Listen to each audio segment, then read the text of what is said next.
Before we start, quick like and subscribe if you enjoy my content. The conversation that ended my marriage happened on a Wednesday night in our kitchen. I was washing dishes from dinner, hands covered in soap suds, when Rebecca walked in and said the words that still echo in my head sometimes. I need to tell you something, and I need you to hear me out before you react. I turned off the water, dried my hands, looked at her standing in the doorway with her arms crossed. Face set in that expression people wear when they're about to justify something terrible. Okay, I said. I'm listening. She took a breath. I've been seeing someone. Physically. It's not emotional. It doesn't mean anything.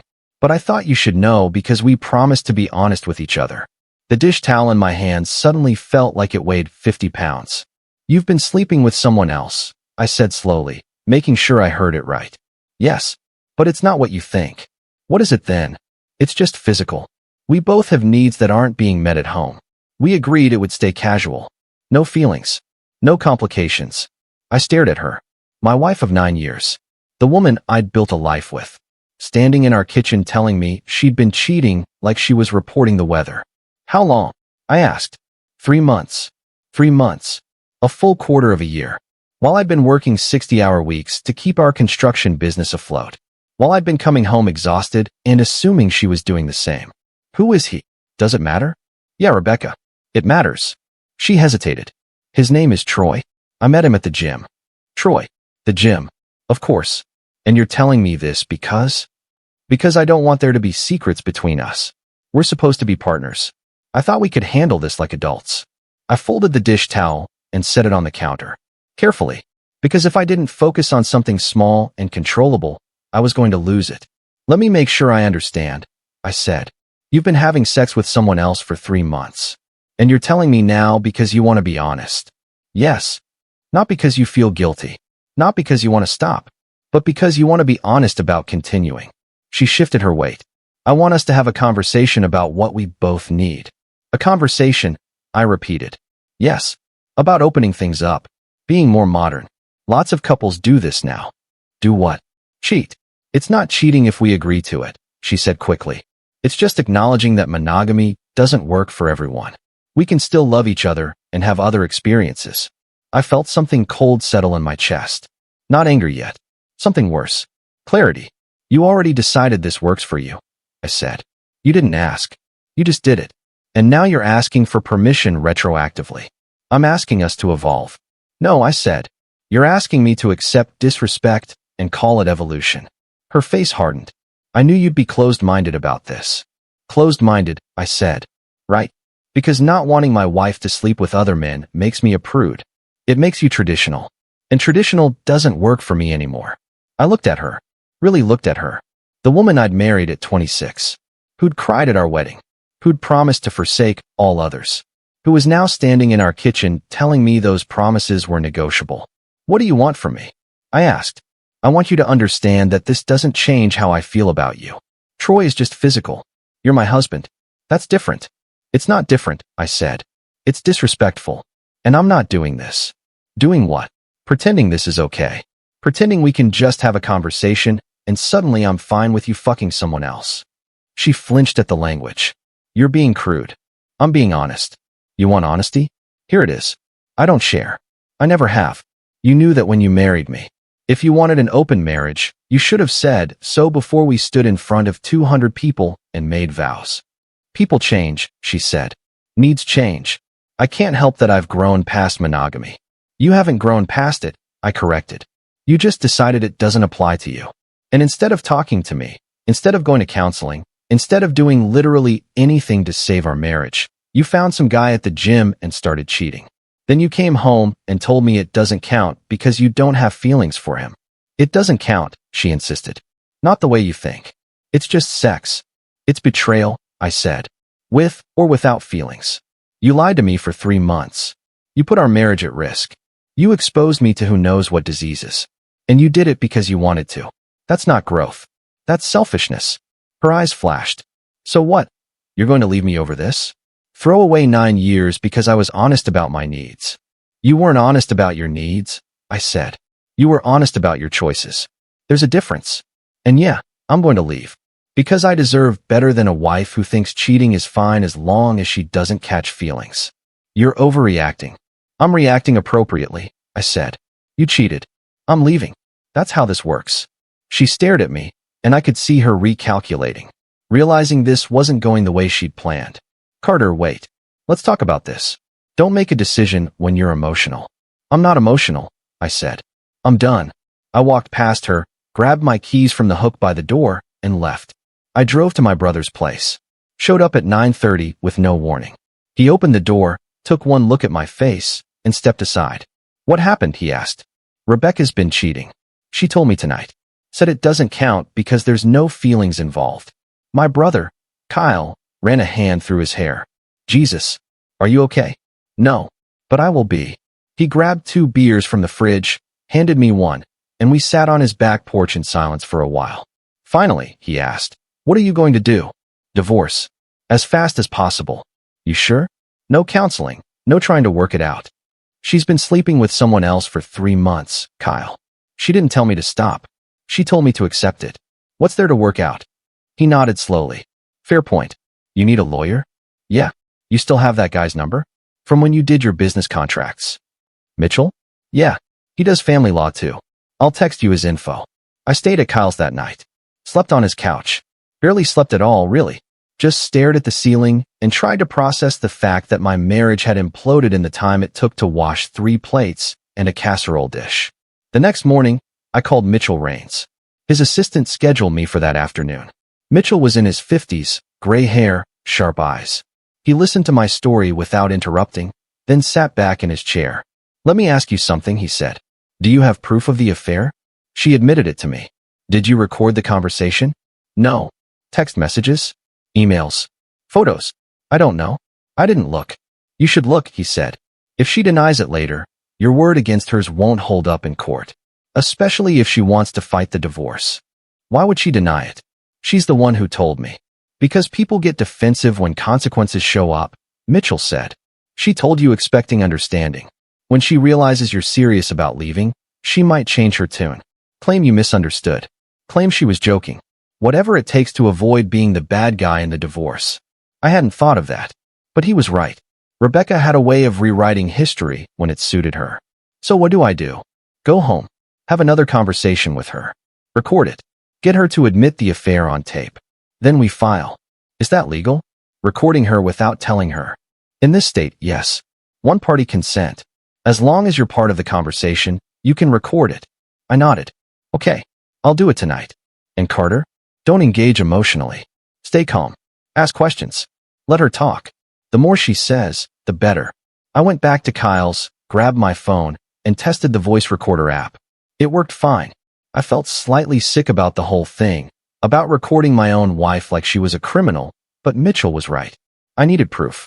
That evening, I drove home. Rebecca's car was in the driveway. I parked, took a breath, and hit record on my phone before walking inside. She was in the living room, curled up on the couch with a glass of wine. She looked up when I came in. You came back, she said. Yeah, we need to talk. I agree.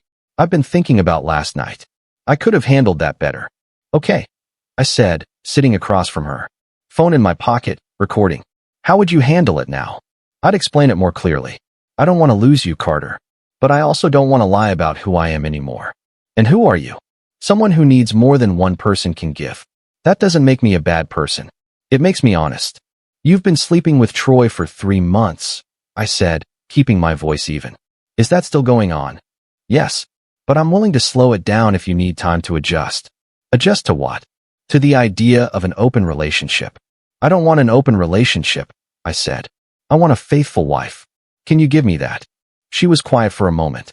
I don't know if I can go back to how things were. So you're going to keep seeing him. I'd like to. But we can set boundaries. Rules. Make it work for both of us. What if I said no? What if I said it's me or him? She looked down at her wine. I don't think ultimatums are healthy. That's not an answer. I think we both deserve to be happy. And if that means exploring other connections, then we should be mature enough to allow that. Even if it destroys our marriage. It doesn't have to destroy our marriage, she said. That's my whole point.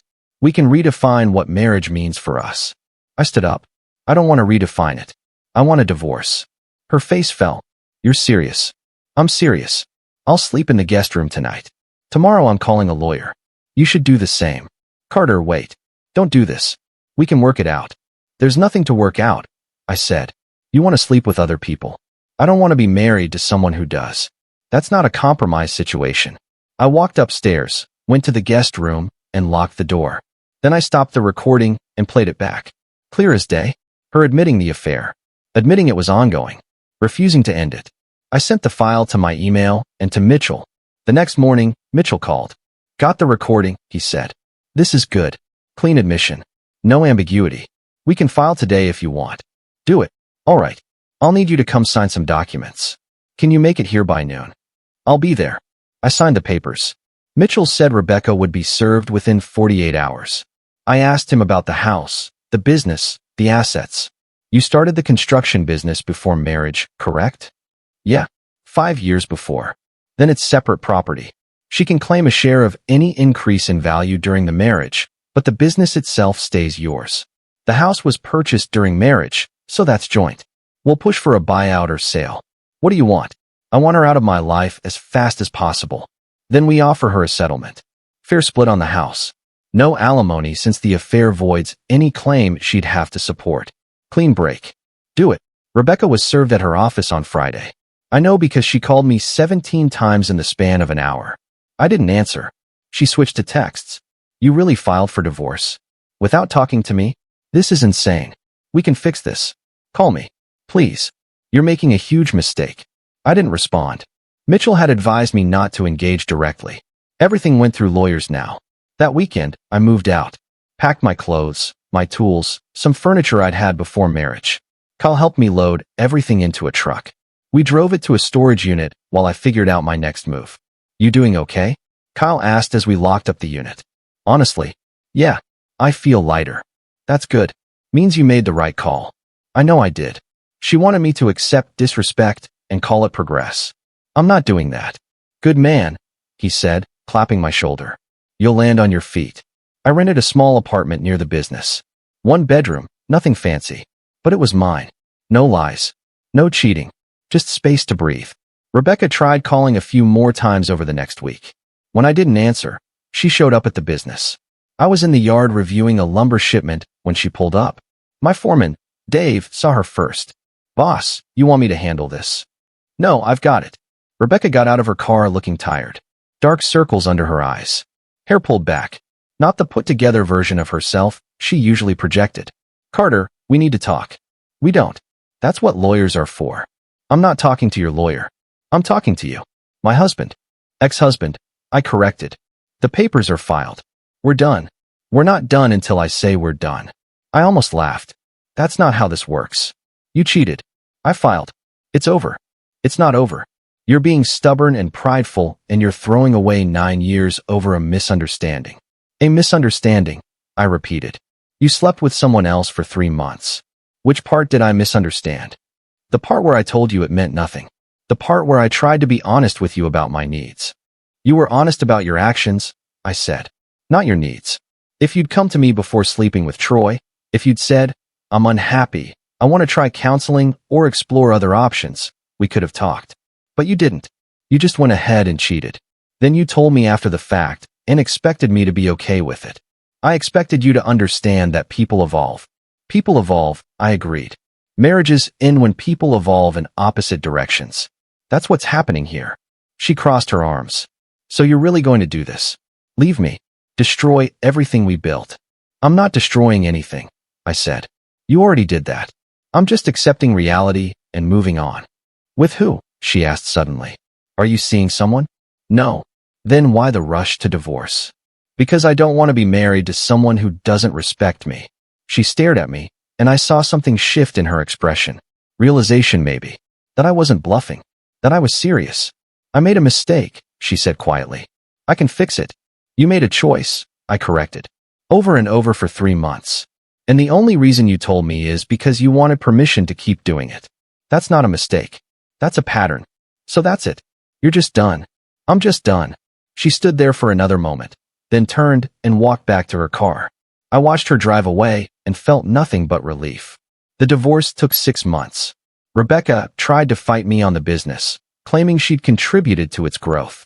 Mitchell shut that down with financial records showing my business had actually declined slightly during our marriage due to market conditions, not grown. She tried to claim the house should be hers since I'd moved out. Mitchell argued I'd moved out to avoid conflict, not abandonment, and pushed for a sale with split proceeds. In the end, Rebecca agreed to the split. House sold. Proceeds divided. Business stayed mine. No alimony. Clean break. She moved in with Troy for a while. I heard through mutual friends that it lasted about 3 months before he dumped her. Apparently, he'd been honest about only wanting something casual. She thought she could change his mind. She couldn't. I didn't feel bad for her. I didn't feel anything for her. I focused on work. Grew the business.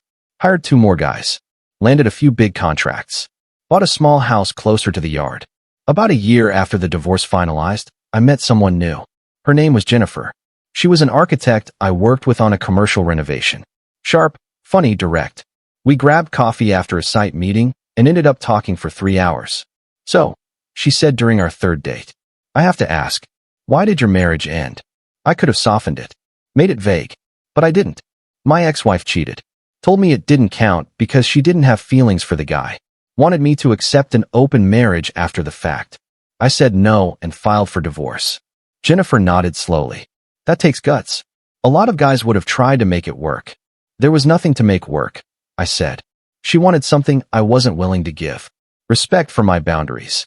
I respect that, Jennifer said. For what it's worth, I think you made the right call. Me too. We took things slow. No rushing. No games. Just honest conversations about what we both wanted. 6 months in, Jennifer asked, do you ever worry I'll do what she did? No, I said. Because if you wanted someone else, you'd tell me and leave. You wouldn't cheat and then try to justify it. Damn right I would, she said. I'm too old for games. If I'm with you, I'm with you. If I'm not, I'll say so. That's all I want, I said. Honesty and respect. Then you've got it. 2 years later, we got married. Small ceremony. Close friends and family. No drama. Jennifer's vows included a line that made everyone laugh. I promise to tell you if I'm unhappy before I do something stupid. Mine were simpler. I promise to never take your honesty for granted. We meant every word. I ran into Rebecca once, about 3 years after the divorce. I was at a hardware supplier picking up materials when she walked in with some guy I didn't recognize. She saw me. I saw her. We both nodded politely and went about our business. As I was leaving, she caught up with me in the parking lot. Carter, wait. I stopped. Hey. How are you? Good. You? I'm okay. She glanced back at the store. That's my boyfriend, Greg. Cool. Congrats. Yeah. It's good. Different than before. I didn't ask what she meant. I didn't care. I've been wanting to say something, she continued. I'm sorry. For how things went down. I handled it badly. Okay, I said. I was selfish. I thought I could have everything without consequences. I was wrong. I appreciate you saying that. She nodded. You're happy now? I heard you got remarried. I did. And yeah, I'm happy. Good. You deserve that. She paused. I hope you don't hate me. I don't hate you, I said honestly. I just don't think about you. She flinched slightly, but nodded. Fair enough. We said goodbye. I drove back to the yard and didn't think about the encounter again until Jennifer asked about my day that evening. Ran into Rebecca. I said while we were making dinner. Oh yeah? How'd that go? Fine. She apologized. I accepted. We moved on. Do you feel anything about it? I thought about it. No. She's just someone I used to know. Jennifer smiled. That's healthy. It is, I agreed. Because she's not my problem anymore. She's someone else's. We ate dinner. Watched a movie. Went to bed at a reasonable hour. Normal life. Good life. The kind you have when you refuse to accept disrespect just because someone packages it as growth. Rebecca had said it's not cheating if there's no feelings. I told her it's not marriage if there's no respect. I was right. She was wrong. And I'd built a life that proved it every single day. No regrets. No looking back. Just forward. With someone who understood that honesty meant telling the truth before you betrayed it, not after. That's the difference between a marriage that lasts and one that ends in a kitchen on a Wednesday night. Rebecca chose her path. I chose mine. And mine led to something better than anything I'd had before. Because at the end of the day, respect isn't negotiable. It's not modern or traditional. It's foundational. And without it, you don't have a marriage. You just have two people living separate lives under the same roof. I wasn't willing to do that, so I walked away. Best decision I ever made.